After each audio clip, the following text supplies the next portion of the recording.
Hola, vamos a analizar hoy algunos aspectos de la obra de Descartes, de René Descartes, el considerado primer filósofo moderno, un autor del siglo XVII. Acá les muestro un libro donde están la mayoría de sus textos. La filosofía de Descartes se ubica en un momento de transición, en el momento en que están en crisis las concepciones, las cosmovisiones medievales que duraron siglos, y está surgiendo un nuevo modelo de explicación moderno ligado también a la ciencia, ¿no? Al surgimiento de la ciencia moderna. Como hicimos con otros filósofos antes, podemos preguntarnos cuál es la pregunta, cuál es el problema en torno al cual se articula la filosofía de Descartes, y ciertamente el problema de Descartes, que está en la base de su filosofía, es el problema de la verdad, es decir, cómo llegar a un conocimiento verdadero, confiable, cómo evitar el error, es decir, el problema del método, del camino para llegar a la verdad, y el camino y el criterio para encontrar la verdad, es decir, el criterio de verdad. La filosofía de Descartes puede entenderse mejor en el contexto de su época, es decir, en el marco de las discusiones de su época, y para eso me parece interesante contrastarlo con un acontecimiento que ocurre, que es contemporáneo a Descartes, que ocurre en 1633, que es la disputa de la Inquisición con Galileo Galilei, el padre de la ciencia moderna. Como sabemos, la Inquisición le manda una carta a Galileo instándolo a que se retracte de su concepción heliocéntrica del universo. Entonces, en esa carta, donde se lo acusa de herejía, se fundamenta esa acusación de la siguiente manera. Se dice, este santo tribunal ha calificado las proposiciones referidas a la inmovilidad del Sol y al movimiento de la Tierra del modo que sigue. La proposición de que el Sol es el centro del universo y no se mueve de su lugar es absurda y falsa filosóficamente y formalmente herética, y está en contradicción expresa con las Sagradas Escrituras. La proposición de que la Tierra no es el centro del universo y que no está inmóvil, sino que se mueve y además con un movimiento diario, es igualmente absurda y falsa filosóficamente, y desde el punto de vista de la verdad teológica es por lo menos falsa en la fe. Entonces, este es un fragmento de la carta que recibe Galileo, y como vemos, el criterio por el cual se considera que su teoría heliocéntrica, que Galileo la retoma de Copérnico, es falsa, es porque contradice a las Sagradas Escrituras o a la verdad filosófica, que en este caso es la filosofía de Aristóteles. Galileo es uno de los inventores del telescopio. Por el telescopio ve manchas en el Sol. La Inquisición le dice que eso es imposible. ¿Por qué? Porque Aristóteles decía que los cuerpos celestes estaban hechos de éter. El éter es una materia homogénea, por lo tanto es imposible que haya manchas en el Sol. Entonces, lo que encontramos acá es un criterio de verdad que se llama criterio de autoridad. Un conocimiento es verdadero o falso si coincide con lo que dicen determinadas autoridades. En este caso, las Sagradas Escrituras o Aristóteles. Por supuesto, hay que decir que este criterio se sigue aplicando hasta hoy y que a veces no hay otra posibilidad que aplicar un criterio de autoridad. Si uno va al médico, por ejemplo, en una situación similar. En este caso, se aplica, en el caso de la Inquisición, se aplica este criterio para sostener verdades establecidas y para impedir la investigación, el descubrimiento o la posibilidad de plantear otro tipo de verdades, ¿no es cierto? Entonces, la preocupación por la verdad, por el método para llegar a la verdad y por el criterio de verdad, está presente en toda la obra de Descartes. En los títulos de sus obras se puede advertir claramente esto: Discurso del método es una, Reglas para la dirección del espíritu, Principios de filosofía.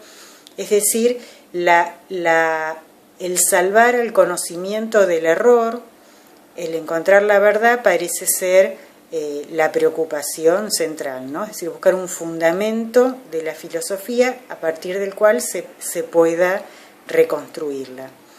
Entonces, en el Discurso del método, que está publicado 4 años después de este episodio de Galileo con la Inquisición, del cual Descartes estaba al tanto, incluso él tiene una obra donde apoya la concepción heliocéntrica y no la publica, porque justamente por este clima de persecución que se vive. Entonces, bueno, en el Discurso del método, él plantea cuál es el método, cuál es el camino para encontrar la verdad. El método, sostiene él, tiene que adecuarse a la facultad humana de conocer, no al objeto conocido. Entonces, estudiando la manera de funcionar de la razón, la manera de llegar a la verdad de la razón, se puede establecer un método adecuado a esta facultad o a esta capacidad. Entonces, el método tiene 4 reglas. En la primera plantea su criterio de verdad. Entonces, lo leemos, el texto de la primera regla dice lo siguiente.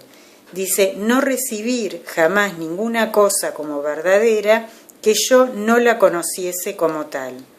Es decir, evitar cuidadosamente la precipitación y la prevención y no comprender en mis juicios nada más que lo que se presentara a mi espíritu tan clara y tan distintamente que no tuviese ninguna ocasión de ponerlo en duda.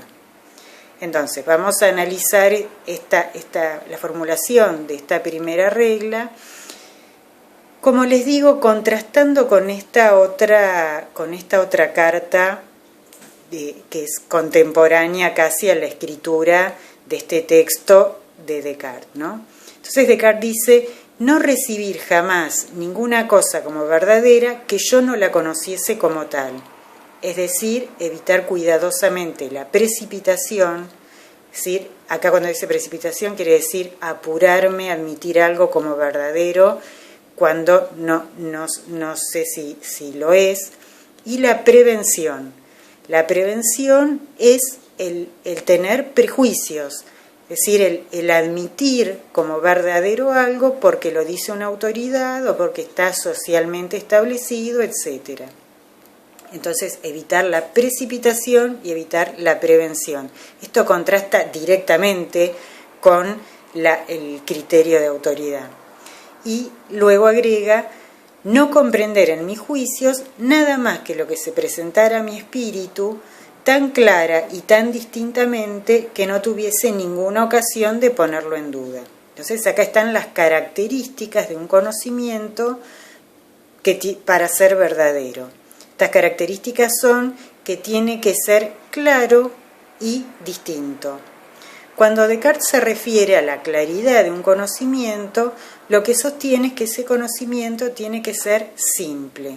Solamente puede ser claro lo que es simple. Y si es simple, se presenta de una sola vez al espíritu atento, a la razón, y entonces la razón puede captar inmediatamente que eso es verdad. Entonces, esa captación inmediata de la verdad refiere a una capacidad de la razón que es la intuición. La intuición es una captación de la verdad sin pasos, ¿no? Entonces está aludiendo acá a esa capacidad de intuir de la razón. Entonces, esa es la claridad, y después dice que tiene que ser distinta, es decir, lo distinto es lo que se distingue de todos los demás conocimientos, es decir, que tiene todo y solo lo que le pertenece, ¿no? Un conocimiento es distinto cuando tiene cierta nitidez, cuando se diferencia de los demás, es decir, es lo opuesto a lo confuso, ¿no es cierto? Entonces, cuando una verdad es simple, es clara y es distinta, genera en la razón una certeza y es completamente indudable, ¿no? Es decir, salta a la luz de la razón la verdad de ese conocimiento, ¿no? Esa expresión que salta a la luz de la razón, que nuestra razón capta inmediatamente esa verdad, hace que la característica de la verdad en Descartes sea la evidencia, ¿no? Es decir, que nuestra razón capte inmediatamente su verdad. Entonces, esta primera regla se llama regla de evidencia. Y, repito, contrasta absolutamente con el criterio de autoridad. El criterio de autoridad, para saber si una verdad lo es, hay que ver si coincide con un autor, con un texto, etc. Acá lo que está diciendo Descartes es verdad si se presenta como verdadero a mi razón, ¿no? Y tiene estas características de la claridad, la distinción, el ser indudable, es decir, el ser evidente. En el texto de Descartes, las meditaciones metafísicas, vemos que en la segunda meditación él encuentra justamente una verdad que tiene estas características, que es el pienso existo, es decir, el cogito, ¿no? Que se presenta con claridad, con distinción y que se capta su verdad por una intuición. Es decir, la verdad que fundamenta su filosofía es tan simple como decir, si dudo, no puedo dudar de que dudo porque sigo dudando. Es decir, el acto de pensar mientras pienso es indudable. Es decir, no puedo dudar de que pienso mientras pienso, ¿no? Entonces, esta verdad es tan simple que constituye el punto firme, el punto sólido sobre el cual su filosofía se va a asentar, es decir, a partir de la cual él va a intentar reconstruir la filosofía, pero además significa también un nuevo punto de partida de la filosofía, el punto de partida de la modernidad, que es el yo pensante, la conciencia, la subjetividad. Bueno, en próximos encuentros seguimos tratando otros aspectos de la obra de Descartes.